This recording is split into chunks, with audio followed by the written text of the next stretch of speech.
अस्सलाम वालेकुम स्टूडेंट हमारे पास जो न्यू सेकेंडरी मैथमेटिक्स बुक 2 और न्यू सिलेबस मैथमेटिक्स बुक 2 जो है यानी D2 जिसे कहते हैं, हमारे पास बुक 2 जो है, इन दोनों में सेम ही एक्सरसाइजेज हैं। जो आपके पास न्यू सेकेंडरी मैथमेटिक्स बुक 2 है, इसमें ये चैप्टर हमारे पास 11 है और 11B है, जबकि D2 की अगर हम बात करें तो उसमें हमारे पास ये चैप्टर 13 है और इसमें ये एक्सरसाइज क्या है, 13B है।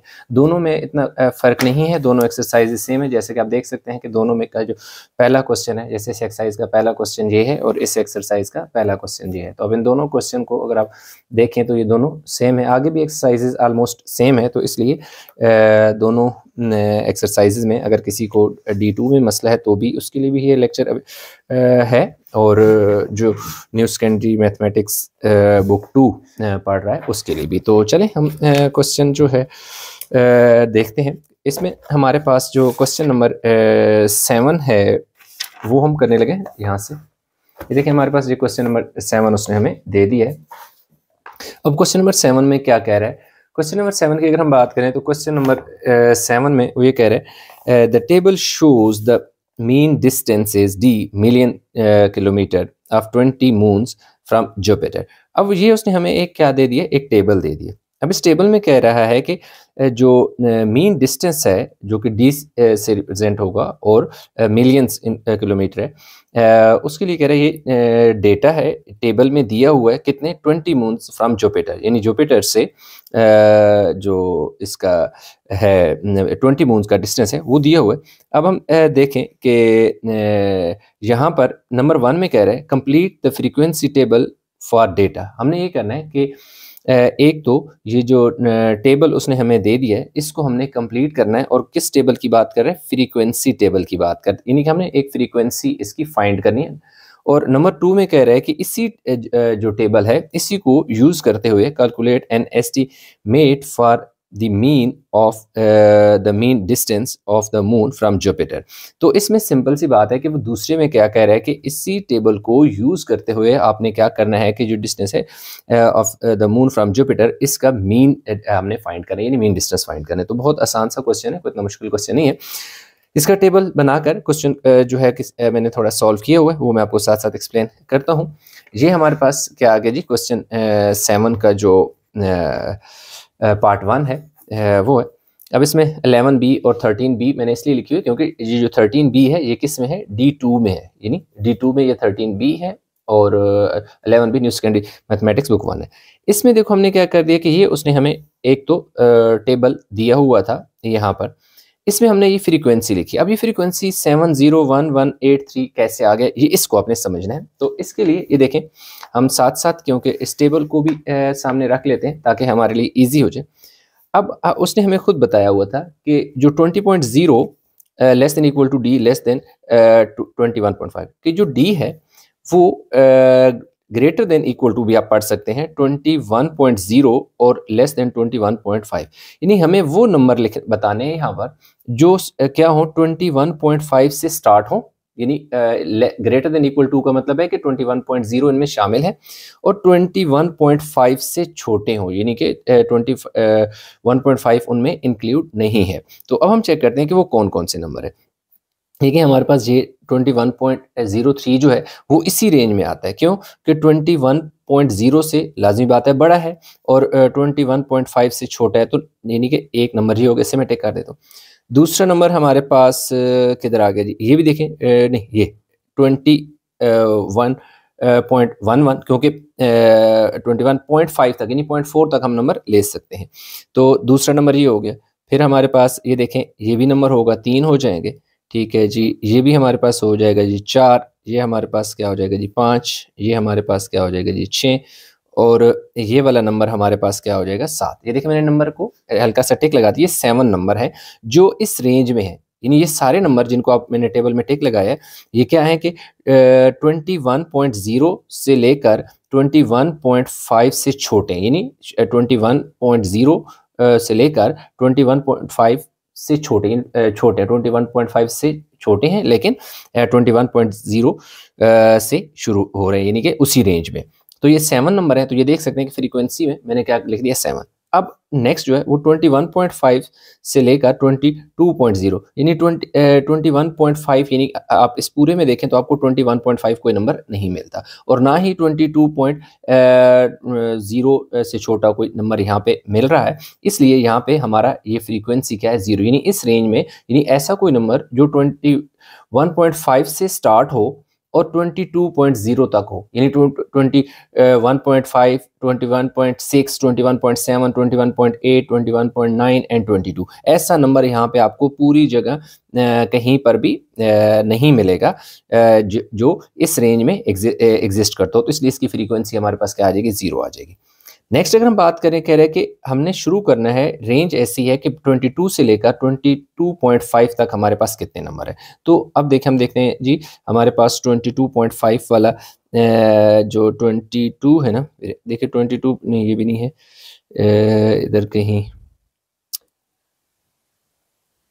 ये देखें 22 ये वाला नंबर है, इसको चलो मैं सर्कल लगा देता हूँ। ये देखें 22.25 इसी रेंज में, यानी 22.0 है ना, 22.1, 22.2, तो 22.5 से छोटा रखना है ना, इन 0.4 तक तो हम लेके जा सकते हैं, तो इसलिए ये वाला एक नंबर है, एक लिख दिया। इसी तरह अब आप देखें कि 0.5 से लेकर 23 तक हमारे पास कोई एक नंबर होना चाहिए। तो अब आप देख सकते हैं कि हमारे पास 23 ये है ना, 0 तो है, ये वाला नंबर हमारे पास आ जाएगा। क्यों कि ये 23.03 नहीं, ये नहीं है, सॉरी, ये 22.5 से लेकर 23 से छोटा, 23 से 22 आ जाएगा जी,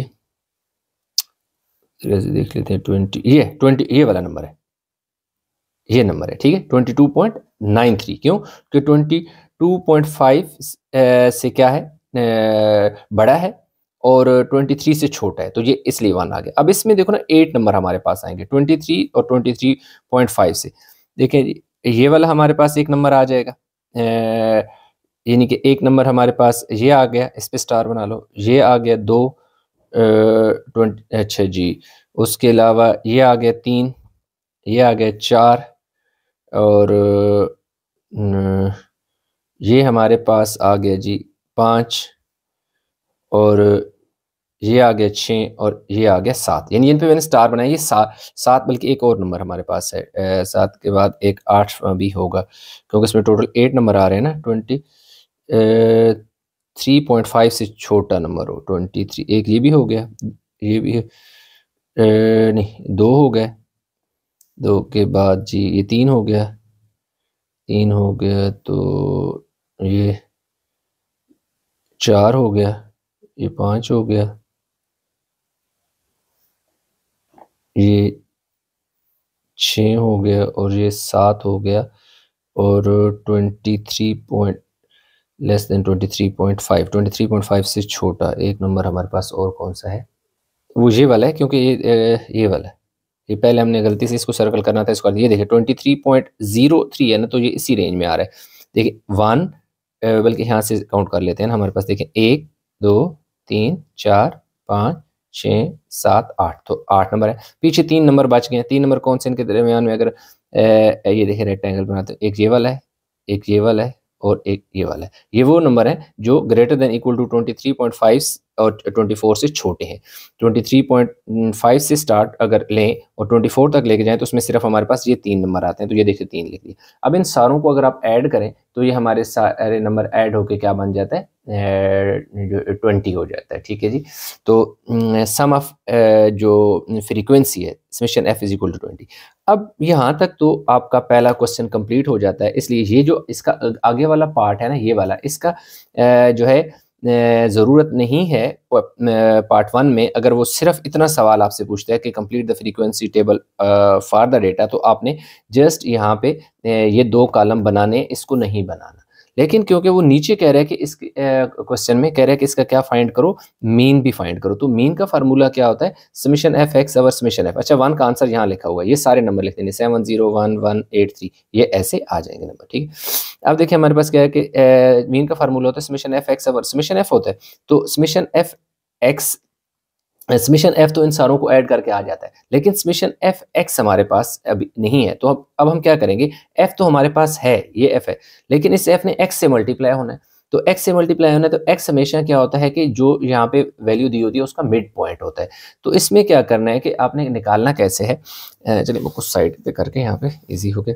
अब देखिए आपने क्या करना है कि जो x आपने निकालना होता है ना, वो ये होता है कि ये जो स्टार्ट वाली वैल्यू, दो वैल्यू होंगी, एक ये वैल्यू और एक ये वैल्यू, इन दोनों वैल्यू को जमा करना है। ये देख सकते हैं कि 21.0 को प्लस किया मैंने 21.5 से और 2 पे डिवाइड किया, इन दोनों को ऐड किया 42.52 आ गया, इनको डिवाइड किया तो मेरे पास क्या आ गया, ये वैल्यू मेरे पास क्या आ गई x की। अब ये देखो, ये मेरे पास x है और ये मेरे पास f है, f और x को मैंने मल्टीप्लाई करना है। ये देखें पहले क्या f है, तो f की वैल्यू 7 है, मैंने 7 लिख दिया। आगे क्या x मल्टीप्लाई हो रहा है, f और x मल्टीप्लाई हो रहा है, इसलिए x की वैल्यू मेरे पास क्या आ गई 21.25। अब मैंने 7 को 21.25 से मल्टीप्लाई किया तो ये वैल्यू मेरे पास आ गई।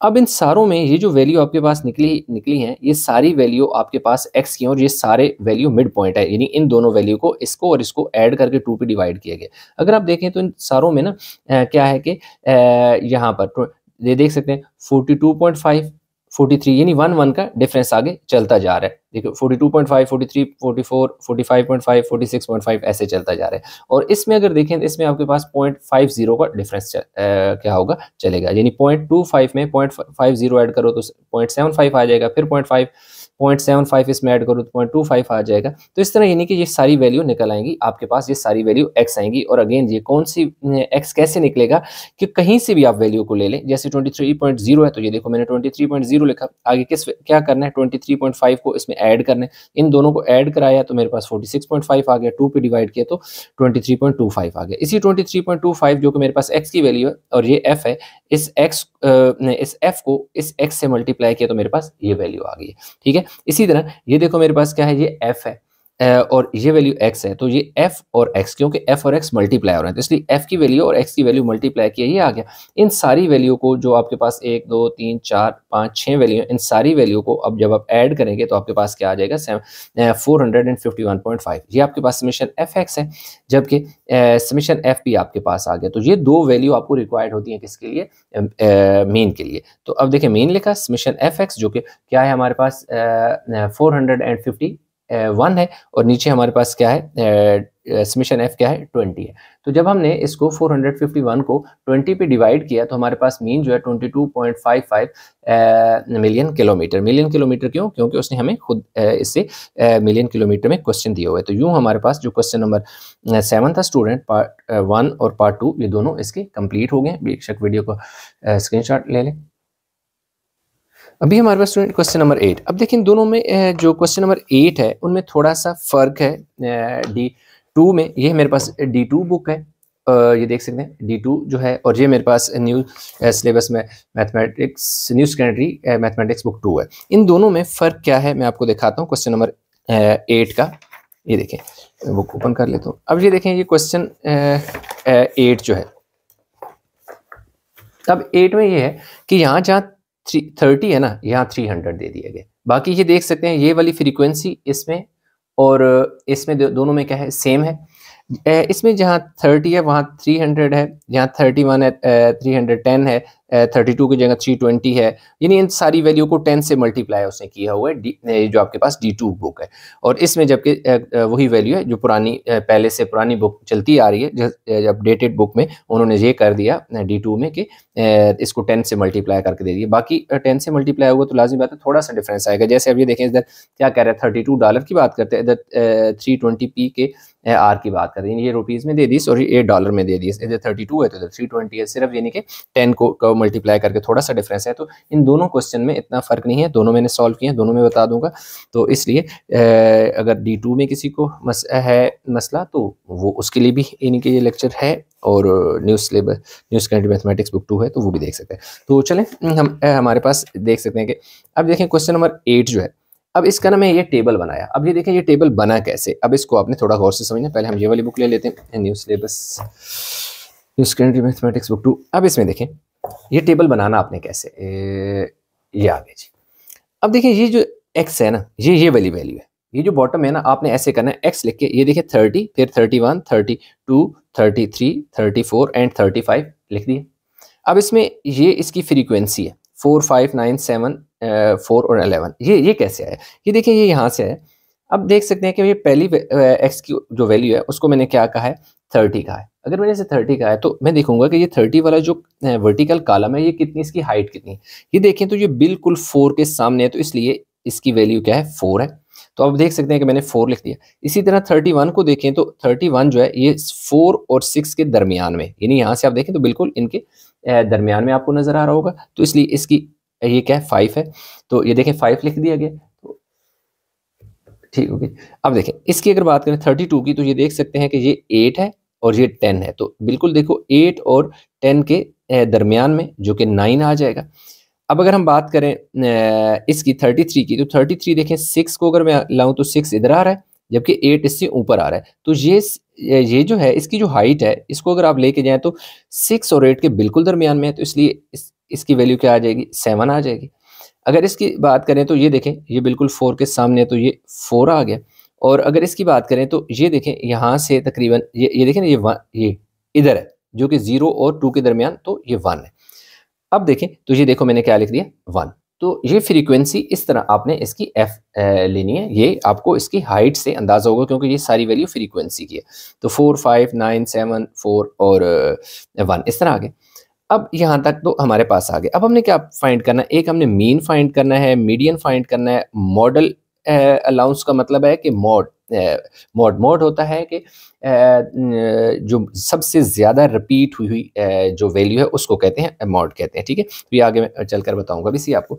तो अब वो देखें ये सारा मुझे क्योंकि मीन फाइंड करना है, तो मीन का मेरे पास फार्मूला क्या होता है, summation F x over summation F मेरे पास मीन की वैल्यू होती है। तो इसके लिए देखें कि एफ तो मेरे पास है, एक्स भी मेरे पास है, तो इन एफ एक्स को जस्ट इधर मल्टीप्लाई करके लिख देते हैं। ये देखें मेरे पास एफ कितने हैं, 4 है, एक्स कितने हैं, 30। तो ये देखें ये इन दोनों वैल्यू को यहाँ सारी, ये आप देख सकते हैं कि ये सारा जो आंसर आ रहा है वो इन दोनों वैल्यू का प्रोडक्ट आ रहा है, यानी ये जो एक्स और एफ वाला है या एफ और एक्स, यानी ये इधर मल्टीप्लाई हुआ, ये इधर, ये इधर, ये इधर, ये इधर, ये इधर, ये देख सकते हैं कि ये 4 को मैंने 30 से मल्टीप्लाई किया, 5 को 31 से, इन सारी वैल्यू को मल्टीप्लाई किया, क्योंकि एफ और एक्स है तो ये सारी वैल्यू एफ की हैं, और आगे एक्स है तो ये वैल्यू एक्स की हैं, तो ये दोनों एफ और एक्स मल्टीप्लाई होने के बाद ये सारे नंबर आ गए।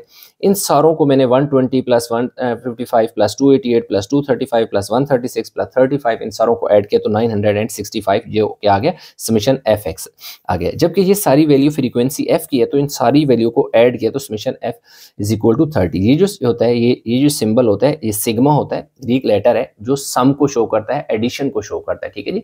तो अब देखें, तो इसलिए मैंने फार्मूला लगा दिया, mean allowance summation F x over summation F, देखो 965 और एफ की समेशन एफ की वैल्यू 30, इन दोनों को डिवाइड किया 32.17 मेरे पास मीन अलाउंस आ गया।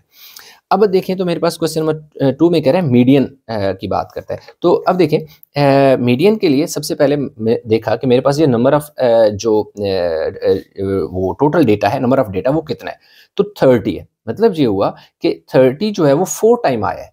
तो ये देख सकते हैं कि मैंने 30 को 1, 2, 3, 4 दफ़ा लिख दिया। इसी तरह 31 5 दफ़ा आया, तो 1, 2, 3, 4, 5 टाइम लिखा। अब आप देखें कि 32 9 टाइम आया, तो देख सकते हैं मैंने 9 टाइम लिखा है, 1, 2, 3, 4, 5, 6, 7, 8, 9।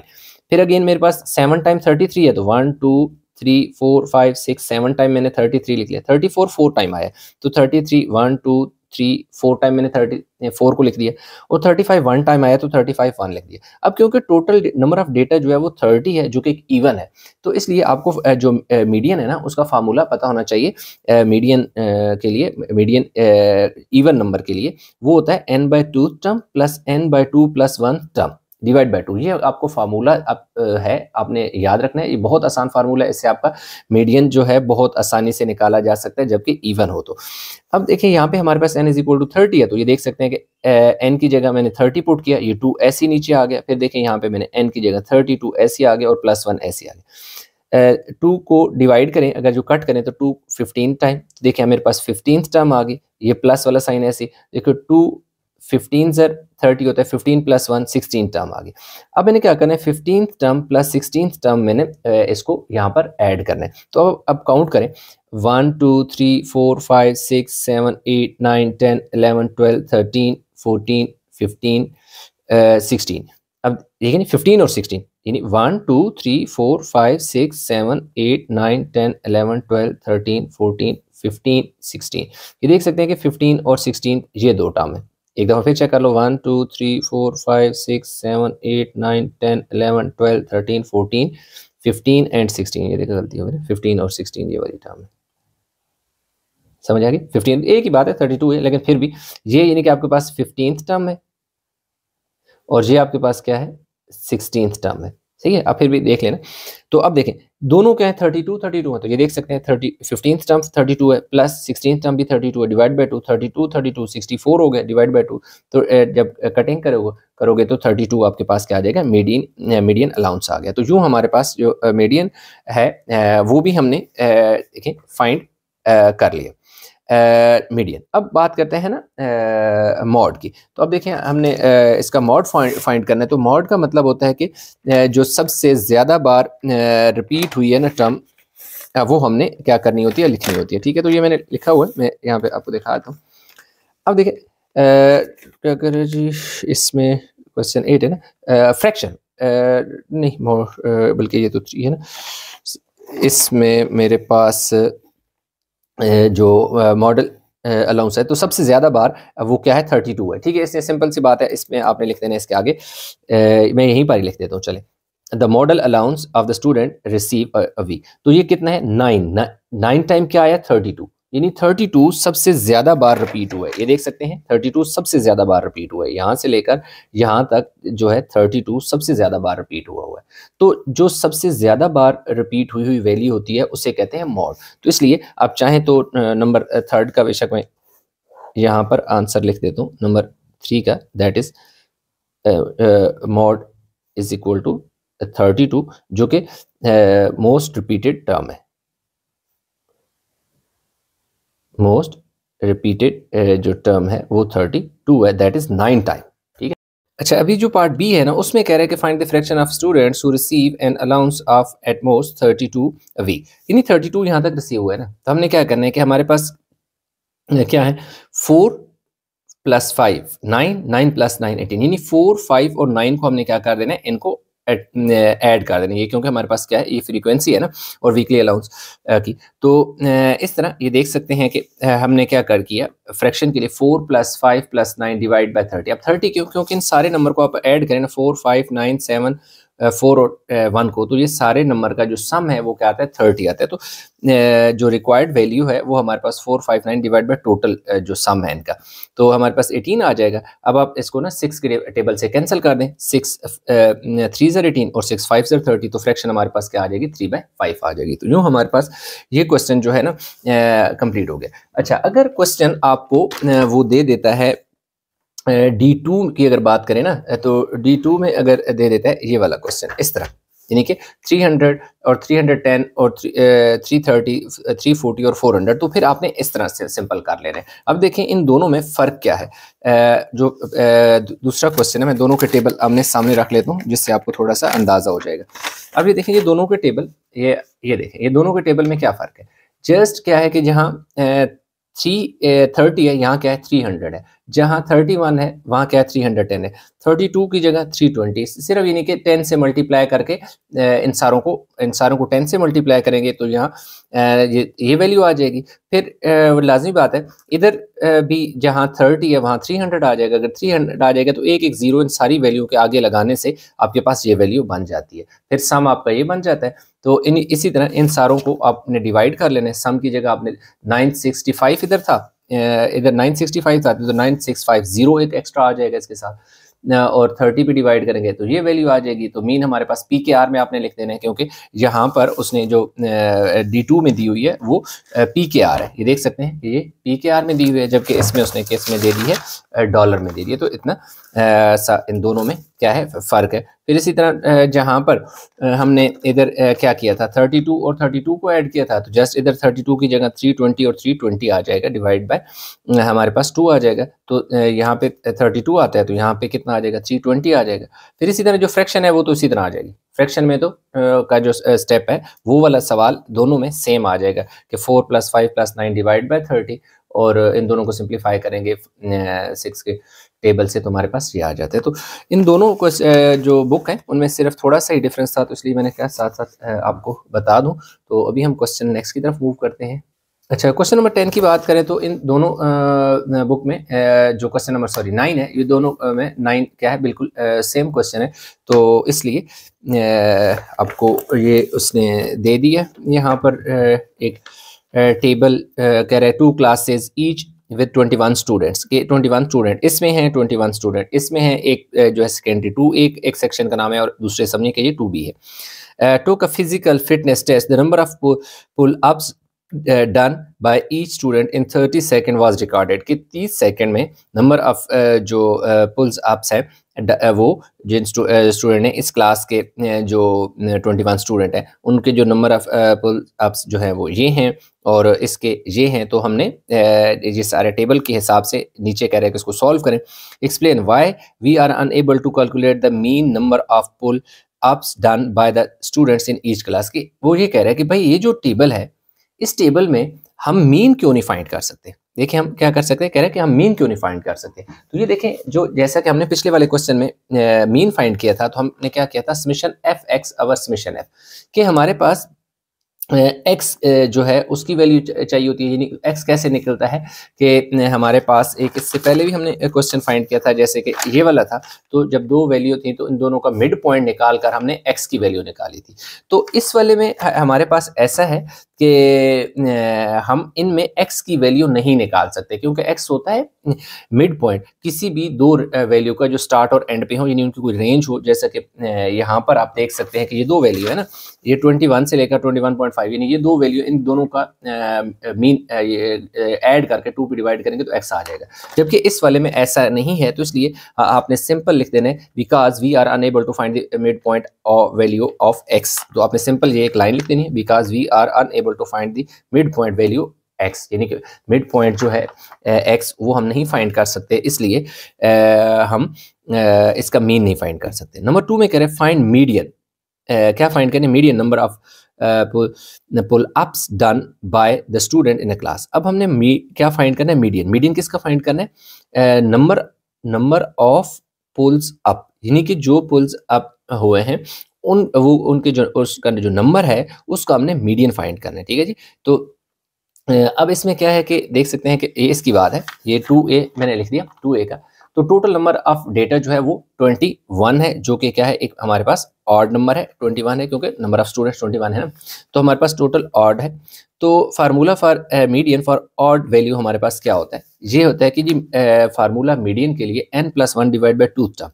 तो n हमारे पास क्या है, 21 है, ये +1 ऐसी 2 ऐसी, तो 21 और 1 कितना हो गया 22। 22 को 2 पे डिवाइड किया तो हमारे पास 11th टर्म या 11th पोजीशन वैल्यू जो है वो हमारे पास मीन वो 11 है। वो कैसे, वो मैं आपको करके बताता हूँ। अब देखें सेकेंडरी, ये वाई नहीं लिखा, 2A की लिख रहा हूँ, number of pull ups done. अब देखो ये क्या है, ये आपने ऐसे लिख लेने हैं। ये देखो ये वैल्यू मैंने कैसे लिखी है, साथ में टेबल बुक पे आपको दिखा देता हूँ। ऐसे चले जाओ, इसमें ऐसे मैंने लिखी है कि ये देखें जो 5 है ना वो कितनी दफ़ा आया 3, यानी नंबर ऑफ स्टूडेंट 3 स्टूडेंट ऐसे हैं जिन्होंने जो पुल अप्स किए हैं वो 5 किए हैं। तो आप देख सकते हैं कि जो 5 है वो कितनी दफ़ा आया है 3 टाइम। तो ये देख सकते हैं कि मैंने 5 1 2 3 टाइम लिखा है। फिर देखें जो 6 है वो 7 टाइम लिखा है, तो 1 2 3 4 5 6 7 टाइम मैंने लिख दिया 6 को। अब देखें 7 को 4 टाइम लिख दिया गया, 8 को भी 4 टाइम लिखा है, 9 को 2 टाइम लिखा है और 10 को 1 टाइम लिखा है। सही हो गया। तो इसी तरह ये नीचे वाले भी जो है 5 को 3 टाइम, 6 को देखो 4 टाइम, 7 को 4 टाइम, 8 को 7 टाइम, 9 को 2 टाइम और 10 को 1 टाइम, ये दोनों के मैंने लिख लिए। अब इसमें क्या है कि बात कर रहे हैं कि 11th टर्म। अब 11th टर्म यानी वो पोजीशन, वो नंबर जो 11th पोजीशन पे है। तो ये देखें 1 2 3 4 5 6 7 8 9 10 11th पोजीशन पे हमारा 7 आ रहा है। तो यही हमारे पास क्या है, क्या आ जाएगा, ये देखें जी मीडियन इज इक्वल टू, आपने लिख देना है, चलिए इसे साइड पे रख लेते हैं, ये तो बात आपको समझ आ गई। मीडियन इज इक्वल टू हमारे पास 7 आ गया। इसी तरह अगर बात करें सेकेंडरी 2 की, तो उसमें हमारे पास सेकेंडरी 2 में भी हमारे पास मीडियन क्या आ जाएगा 7 आ जाएगा। क्यों कि इसमें भी हमारे पास फार्मूला वही लगाना है, यही स्टेप सारे इधर भी किए हैं। तो 7th position value 11th position पे जो नंबर है वो आ जाएगा 1 2 3 4 5 6 7 8 9 10 11। तो इसमें ये वाला नंबर जो है पोजीशन पे 11th पोजीशन पे हमारे पास क्योंकि 7 है तो इसका भी मीडियन क्या आ जाएगा 7। अब अगर हम बात करें नंबर 3 की, तो नंबर 3 में क्या कह रहा है, state the model number. Model number का मतलब होता है मॉड या वो मोस्ट रिपीटेड टर्म, यानी वो टर्म जो सबसे ज्यादा बार रिपीट हुई है वो हमने बतानी है इन दोनों में, ठीक है। तो इन दोनों में देखो सबसे ज्यादा बार जो रिपीटेड टर्म है उसको हमने लिखना है। तो 2a की बात करें तो 2a में मॉड हमारे पास क्या आ जाएगा, 6 आ जाएगा। क्यों? क्योंकि ये 6 जो है वो हाईएस्ट टाइम रिपीट हुआ है। देख सकते हैं 1 2 3 4 5 6 7, यानी 7 टाइम ये 6 रिपीट हुआ है। तो ऐसा और कोई नंबर इस इन में मौजूद नहीं है जो सबसे ज्यादा बार रिपीट हुआ। तो इसलिए हमारे पास जो 2a है, सेकेंडरी 2a, उसमें मॉड हमारे पास 6 है, जिसे highest number of student that is 7। अगर दूसरी हम बात करें तो 2b की बात करें तो 2b में अगेन हमारे पास क्या आ गया, मॉड 8 आ गया, क्योंकि 8 सबसे ज़्यादा बार रिपीट हुआ है। 1 2 3 4 5 6 7, तो सबसे ज़्यादा बार repeated term that is the 7, तो हमारे पास क्या आ गया, 8। तो आगे नंबर 4 में कह रहा है, डज द मीडियन और the mode give a better comparison of the number of pull ups done by the student in 2 classes, explain your answer. अब वो कह रहा है कि बताएं मीडियन या फिर मॉड, इन दोनों में से better comparison of number of pull up कौन सी वैल्यू देती है, मॉड देता है या मीडियन होता है। तो अब हमने लिखना है जी मॉड होता है। क्यों? क्योंकि because it indicates highest number of student, क्योंकि ये हमें एक हाईएस्ट नंबर की इंडिकेशन देता है, सबसे ज़्यादा जो है रिपीटेड टर्म के बारे में बताता है। तो इसलिए इसका हमारे पास जो आंसर है वो करेक्ट है, ठीक है। क्योंकि जो मीडियन होता है ना, मीडियन तो हमें सिंपल एक मिडल वैल्यू के बारे में बता रहा होता है कि सबसे ज़्यादा बार जो मोस्ट रिपीटेड टर्म है या जो हाईएस्ट वैल्यू है जो रिपीट हुई है वो नहीं बताता। तो इसलिए हमारे मॉड इसका करेक्ट आंसर है। तो ये लें जी, क्वेश्चन नंबर 9 को मैं ऐसे करके आपको कंप्लीट इसका एक ओवरव्यू दे देता हूँ, ताकि आप इसको बआसानी इसका स्क्रीनशॉट भी ले लें।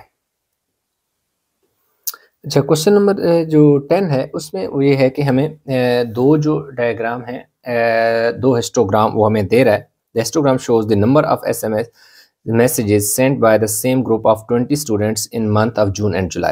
यहाँ पर यानी कि जून का डेटा दे दिया गया है, ये देख सकते हैं जून है, और यहाँ पे हमारे पास जुलाई है। ये जुलाई का डेटा है इसमें हिस्टोग्राम में, और इसमें जून का डेटा है।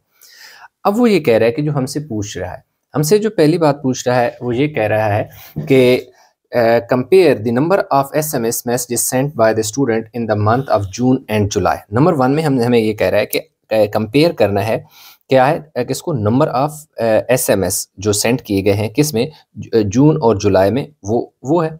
और आगे कह रहा है इन जून, अगर इसकी बात करते हैं इस वाले हिस्टोग्राम में, कह रहा है कि इन जून 1 student send 25 SMS messages only, कि भाई एक ऐसा स्टूडेंट है जिसने 25 मैसेजेस सिर्फ भेजे हैं। If this data is included, will the mean or the median of the distribution be affected more। अब कह रहा है बताएं इन दोनों में मीन इफेक्ट होगा या मीडियन इफेक्ट होगा अगर ये वाला 25 वाला डेटा जो है इस वाले डेटा में ऐड कर दिया जाए। तो कह रहा है कि इसका ना आप अपना आंसर एक्सप्लेन करें। तो अभी देखें जी, हमने क्या करना है कि the number of SMS sent by student in June range from 65 to 95। देख सकते हैं कि जो नंबर ऑफ मैसेजेस सेंड किए गए वो 65 से 95 के रेंज में सेंड किए गए हैं, ठीक है जी। Most students send between 75 to 85 messages in June. सबसे ज़्यादा जो मैसेजेस सेंड किए गए वो किस में किए हैं, ये देख सकते हैं इसकी हाइट सबसे ज़्यादा है। तो ये इस वाले टावर यानी कि जो है बार है, ये कहाँ से शुरू हो रहा है, 75 से स्टार्ट हो रहा है, और ये वाला दूसरा इसका, यानी एक एंड इसका 75 है और दूसरा एंड 80 है। तो सबसे ज़्यादा मैसेज सेंड किए गए हैं वो 75 से 80 के दरमियान में भेजे गए। The number of SMS messages send by the student in July range from 60 to 95। अगर हम इसकी बात करें तो यहाँ पर जैसे कि हमारे पास 65 से 95 थे, तो यहाँ 60 से 95 है। तो सिंपल आपने यही सेम वही है, जस्ट हमारे पास 65 की जगह क्या आ जाएगा, 60 आ जाएगा और 95। Most students sent between 80 to 85। जैसे यहाँ पर हमारे पास 75 टू 80 थे, तो यहाँ 80 टू 85 है। क्यों? क्योंकि ये सबसे हाईएस्ट इसकी हाइट थी ना, तो ये कहाँ से 75 से 80 था, तो ये कहाँ से 80 से 85 है। तो सबसे ज़्यादा मैसेजेस जो हैं वो 80 to 85 सेंड किए गए हैं, जो कि 80 to 85 और जो जुलाई में सेंड किए गए। अब नंबर 2 की बात करें, कह रहे हैं कि if a data of 25 is added in June, कि जून में अगर 25 वाला डेटा ऐड कर दे, the mean will be affected more than the median, यानी कि मीन क्या होगा, ज़्यादा इफेक्ट होगा मीडियन से। तो पहले इतना ही आप कर दें काफ़ी, बाकी नीचे ये वाले लिखते हैं और भी ज़्यादा अच्छी बात है कि जो क्या है जी, मीन ज़्यादा इफेक्ट होगा मीडियन से, क्योंकि उसने यही पूछा था कि क्या विल द मीन और the mode of the distribution be affected, भाई क्या मीन होगा या मॉड इफेक्ट होगा। तो हमने बताया भाई भाई साहब ये क्या होगा, मीन ज़्यादा इफेक्ट होगा किससे, मीडियन की निस्बत, ठीक है। तो मीन क्या होता है, sum of data divide by number of data ना, यानी कि sum of quantity divide by number of quantity. तो जो मीडियन होता है वो तो मिडल वैल्यू होती है, वो तो मिडल वैल्यू कोई छोटी भी हो सकती है, कोई बड़ी भी हो सकती है। प्रॉपर आप सीक्वेंस से अगर आप लिख देते हैं ना, तो हो सकता है कि मिडल में जो वैल्यू आ रही है वो कुछ छोटी वैल्यू भी आ सकती है। तो जो आपके पास मीन होता है वो आपके पास एक एवरेज होता है। तो लाजमी बात है, अगर एवरेज एक नंबर है, उस 9 नंबर का आप निकाल रहे हैं डेटा, और आप उसके बाद एक और नंबर ऐड कर देते हैं, तो लाजमी बात है जो मीन होगा वो भी इफेक्ट होगा, उसकी वैल्यू भी चेंज होगी, यानी इंक्रीज करेगी। तो इसलिए मीन ज़्यादा इफेक्ट होगा। अब ये भी लिख सकते हैं, most of the value range from 65 to 95, दस value of 25 is an extreme value, क्योंकि हमारे पास जो वैल्यू 65 से 95 है, तो ये जो 25 है ये एक एक्सट्रीम वैल्यू है हमारे पास। तो इसलिए जो एक्सट्रीम वैल्यू होती है, extreme value effect the mean more than the median. तो एक्सट्रीम वैल्यू जो होती हैं वो मीन से मीडियन की निस्बत मीन को ज़्यादा इफेक्ट कर रही होती हैं, ठीक है। तो बस इतना सा, यानी कि क्वेश्चन नंबर 10 एक रीजनिंग टाइप क्वेश्चन था जिसको हमने ऐसे लिखना था, तो ये हमने लिख दिया।